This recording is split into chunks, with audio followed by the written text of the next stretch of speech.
అందరికీ నమస్కారం అండి.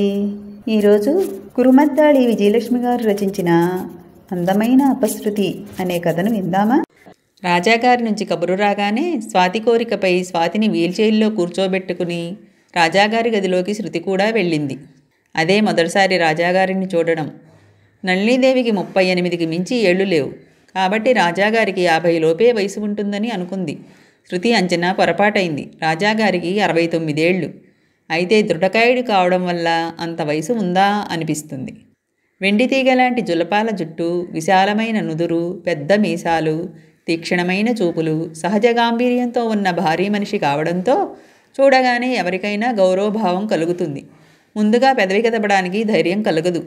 అదేం దురదృష్టమో ఏనాడు జిర్రున చీది ఎరుగని రాజాగారికి కొద్ది కాలం క్రితం పెరాలసిస్ వచ్చి ఓ కాలు ఓ చెయ్యి చచ్చుబడింది. ఒకటి వారి వైద్యాలు చేయించిన కించిత్ ప్రయోజనం కూడా కలగలేదు. శృతికి రాజాగారి విషయంలో మరో అంచనా కూడా పొరపాటు అయింది. ఒకటి వారి వయస్సు, మరొకటి వారి ఆరోగ్యం. రాజాగారి కూతుర్ని పలకరిస్తూ శృతిని కూడా పలకరించారు. దెబ్బతిన్న బిబ్బులిలా మంచంలో ఉన్న రాజాగారిని చూస్తే ఎవరికైనా కళ్ళల్లో నీళ్లు తిరుగుతాయి. రాజాగారి రూపం అలాంటిది. ఆ ఇంట్లో తలో రకం మనుషులు తలకో కదా అనిపించింది శృతికి. మొదట్లో వారానికి ఓ కార్డు ముక్క, 4 వాక్యాలు రాసేది తల్లికి. తను రాసిన లెటర్ ఎవరైనా చూస్తే అందుకే ముందు జాగ్రత్త పడింది. తర్వాత ఎవరికంటా పడకుండా రాసిన 2 ఠావుల లెటర్ని పోస్టు చేసింది. ఆ లెటర్ శ్రీదేవికి రాసింది. ఈ ఇంటి విషయాలన్నీ రాస్తూ తనకేం ప్రమాదం లేదని, కొన్నాళ్లాగితే తను నిజం చెప్పగలుగుతుందని, స్వాతి తనని అర్థం చేసుకుంటుందని రాసి ఫోన్ నెంబర్ కూడా రాసింది. ఫోన్ చెయ్యవద్దని హెచ్చరిక చేసింది. స్వాతి ఒక్కోసారి అతి అమాయకంగా ఉండేది, మరోసారి చాలా మేధావి అనిపించేది. అలగడం, చిన్నపిల్లల్లా పేచీ పెట్టడం చేసేది. శృతి అప్పుడు బుజ్జగించో లాలించో దారికి తీసుకొచ్చేది. అలాంటప్పుడు స్వాతి "నువ్వు ఉత్త చెడ్డపిల్లవి" అనేది. ఉన్నమాటే అంటూ నవ్వేది శృతి. "నీకసలు కోపం రాదా?" అదేదో చాలా పెద్ద విషయమైనట్లు ఆశ్చర్యపోయేది స్వాతి. వెంటనే తల్లి గుర్తుకు వచ్చేది శృతికి. ముక్కు చివరే ఉంటుంది కోపం, పిలిస్తే పలుకుతుంది. ఆడపిల్లకి అణుకువ ఉండాలి. శృతికి కోపం వచ్చినప్పుడల్లా తరచూ సీతమ్మ అనే మాట ఇది. "ఏమిటి ఆలోచిస్తున్నావు?" శృతిని కదుపుతూ అడిగింది స్వాతి. "కథ" అంది శృతి. "కథా? అయితే చెప్పు చెప్పు" అంటూ ఉత్సాహం చూపించింది స్వాతి. తరచూ స్వాతికి సినిమా కథలు, తనకు తెలిసిన కథలు చెబుతూ ఉండేది శృతి. కథలు, చదువు ఈ రెండూ ప్రాణం స్వాతికి. శృతి కథ మొదలు పెట్టింది. పూర్వం ఓ రాజుగారి దగ్గర బుద్ధిమంతుడైన ఓ నౌకరు ఉండేవాడు. ఆ నౌకరికి కోపం రావడం రాజుగారు ఎప్పుడూ చూడలేదు. ఇదే మాట గొప్పగా అందరితో చెప్పేవాడు రాజుగారు. ఇదంతా చూస్తుంటే మంత్రిగారికి ఒళ్ళు మంటగా ఉండేది. నౌకరు లేకుండా చూసి రాజుగారితో పందెం వేశారు మంత్రిగారు. "ఏమని?" అని అడిగింది స్వాతి. "నౌకరికి బోలెడంత కోపం ఉంది, నిరూపిస్తాను" అని. "నిరూపించాడా?" మంత్రిగారు చెప్పినట్లే ఆ పూట ప్రతిదానికి నౌకరు మీద విసుక్కొని కోపం ప్రదర్శించారు రాజుగారు. నౌకరు చిరునవ్వుతో ఎంతో ఓర్పుగా ఉన్నాడు. రాత్రయింది. కొలువు చాలించి నౌకరు ఇంటికి వెళ్ళాడు. మారువేషాలతో రాజుగారు, మంత్రిగారు నౌకరు వెనకనే వెళ్ళారు. ఇంటికెళ్ళి నౌకరు పెళ్ళాం మీద అనవసరంగా కేకలు వేస్తూ కోపడుతున్నాడు.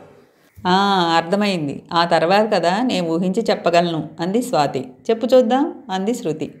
అప్పుడు రాజుగారు, మంత్రిగారు మారువేషాలు తొలగించి నౌకరు ముందుకొచ్చి "నీ ఓర్పంతా ఏమైందిరా? నీ కోపమే లేదనుకున్నానే" అంటారు.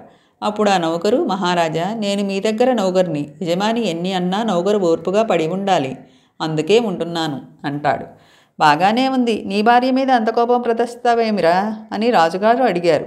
"నా భార్యకు నేను యజమానిని. మీరు మీ నౌకరు మీద కోపం ప్రదర్శించినప్పుడు నేను నా నౌకరు మీద కోపం ప్రదర్శించడంలో వింతేముంది" అంటాడు. "అంతేనా కదా?" "కరెక్ట్గా చెప్పావు స్వాతి" అని మెచ్చుకుంది శృతి. కథలు చదివి చదివి కొత్త కథల ముగింపు తెలిసిపోతున్నది. చదివినా అందరూ ముగింపు చెప్పలేరు. నువ్వు మేధావి అనే చెప్పవచ్చు. మేధావి అంటే గుర్తొచ్చింది. నీకు చెస్ తెలుసా? చెస్సా? చెస్ అదే చదరంగం. చెస్ తెలుసు, చదరంగము తెలుసు. రెండూ ఒకటేనని తెలుసు. ఆడడం అది తెలుసు. మరి ఇంతకాలం చెప్పలేదేం శృతి? "నాకు చెస్ ఆడడం చాలా బాగా వచ్చు.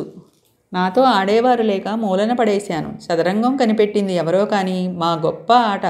ఒక్కో కాయకి ఒక్కో పవర్. ఏ కాయకి ఆ కాయే గొప్ప. అన్ని కాయిన్స్లో దేనికి పవర్ ఎక్కువ?" "మంత్రికి" టకీమని జవాబిచ్చింది శృతి. "కాదు, రాజుకి. మంత్రి చనిపోయినా మిగతా కాయిన్స్తో ఆట ఆడవచ్చు. రాజును కట్టేస్తే, అదేలే చంపేస్తే ఎన్ని బలగాలుండి ఏం లాభం? నేనంత ఆలోచించలేదు స్వాతి, నీవు చెప్పిందే కరెక్టు అంది శృతి. ఇదైనా పూర్తి కరెక్ట్ కాదు శృతి. రాజులేని ఆట లేదు కాబట్టి మంత్రికే పవర్ ఎక్కువ అనుకోవాలి.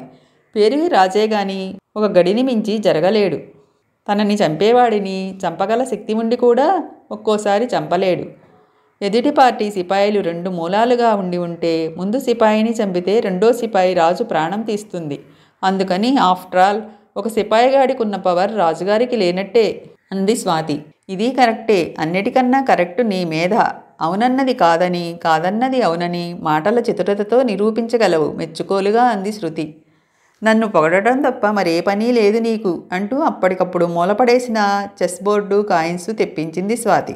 శృతి 4 కాయలు జరిపిందో లేదో స్వాతి గ్రహించింది. నువ్వు చాలా బాగా ఆడగలవు అంది మెచ్చుకోలుగా. నీకన్నానా స్వాతి అంది శృతి గుర్రపు ఎత్తు వేస్తూ. జయాపజయాలు దైవాధీనం అంటూ గుర్రం బారి నుంచి తన మంత్రిని తప్పించింది స్వాతి. ఆట చాలా పదునుగా సాగిపోతుంది. శృతి తన క్షేమ సమాచారాలు చిన్నమ్మకి రాస్తున్నట్టుగా శ్రీదేవి పేర రాస్తున్నది. అలాగే చిన్నమ్మ పేరుతో రాస్తున్నది శ్రీదేవి. వారి ఉత్తర ప్రత్యుత్తరాలు పరాయి వాళ్లకి అతి సామాన్యమైన విషయం మాదిరిగా కనిపిస్తాయి. కానీ వీరిరువురికి మాత్రం వాటి స్పెషల్ కోడ్ అర్థమవుతుంది. ఆ రోజు శ్రీదేవి దగ్గర నుంచి అలాంటి ఉత్తరమే అందింది. చిరంజీవి శృతికి. చిన్నమ్మ వ్రాయినది. ఈ నెల నీవు పంపిన డబ్బు అందినది. 5వ తారీఖు తర్వాత అందే విధంగా పంపించావు. నీకోసం నేనెంత ఖర్చు పెట్టానో కాస్త ఆలోచించు. ఇకపై ఆలస్యం చేయవద్దు. నా కీళ్ల నొప్పుల బాధ అలాగే ఉన్నాయి. వయసు మీద పడుతుంటే ఆరోగ్యం ఎక్కడి నుంచి వస్తుంది? నా చేదస్తం కొద్దీ రాయడమే గాని నా ఇది ఎవరికి కావాలే. 4 రోజుల క్రితం సిద్ధయ్య తిరిగి వచ్చాడు. సిద్ధయ్య అసలు నీకు గుర్తున్నాడా? అదే సీతాలు పెద్ద కొడుకు సిద్ధయ్య. కొన్నాళ్ల క్రితం ఇంట్లో వాళ్ళు తన మీద నేరం మోపారని కోపమొచ్చి ఇల్లు విడిచిపోయాడు వాడు. ఉన్న ఉద్యోగమూ పోయింది. ఇప్పుడు దిగులో ఏమిటో ఇల్లు కదలడం లేదు. రాగానే నిన్ను అడిగాడు. నీకేం హాయిగా ఉన్నావని చెప్పాను. నిన్ను చూడాలని ఉందట. వెధవ చనువు. 4 కేకలేశాను. లేకపోతే వచ్చినా వస్తాడు. దేశదిమ్మరికేముంది? ఇదెందుకు రాస్తున్నానంటే ఇదివరకు నా పెంపకంలో ఉన్నావు కాబట్టి.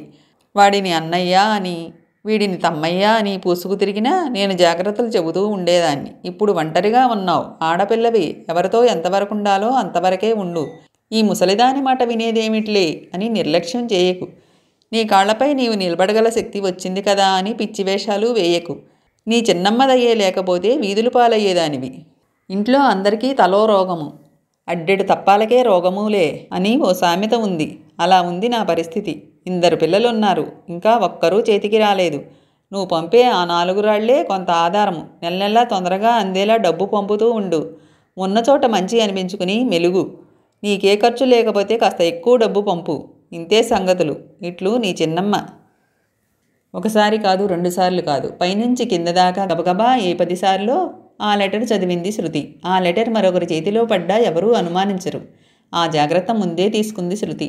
చిన్నమ్మకి ఎక్కువ మంది పిల్లలని, చిన్నమ్మ భర్త పోయాడని తనపై జాలితో చేరదీసిందని, ఆ పిల్లలందరికీ చాకరీ చేస్తూ చదువుకున్నానని, ఇప్పుడు నెల నెల తన జీతం 3 వంతులు పంపిస్తానంటేనే తననిక్కడికి పంపించిందని, తను చచ్చినా ఆవిడికి ఏ దిగులు లేదని చెప్పి ఉండబట్టి ఇలాంటి లెటర్ ఎవరి చేతిలో పడ్డా ప్రమాదం లేదు.